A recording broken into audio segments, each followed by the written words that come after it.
ஜீரகத்தை போட்டுட்டு அடுப்பை அமுத்திட்டு இப்போ எடுத்து வச்சுருக்கிற கருவேப்பிலை மிளகாத்தூளை போட்டது. நம்ம வீட்டில் குழந்தைங்க என்ன செய்வாங்க, மிளகு போட்டால் முழு மிளகு போட்டால் சாப்பிட மாட்டாங்க. நீங்கள் இந்த மாதிரி பொடியை இடித்து வச்சுட்டு அந்த மிளகு பொடியை தூவி சாதத்தோட போட்டு கிளறிட்டிங்க அப்படின்னா உள்ள சாப்பாடோடு சேர்ந்து குழந்தைங்களுக்கு உள்ளே போயிடும். ஆரோக்கியமான பொங்கலாக இருக்கும்.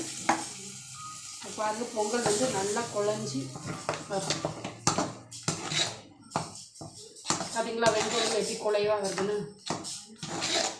இந்த வெண்பொங்கல் நல்லா குலைவாக இருக்குது. இதில் கொஞ்சம் நெய்,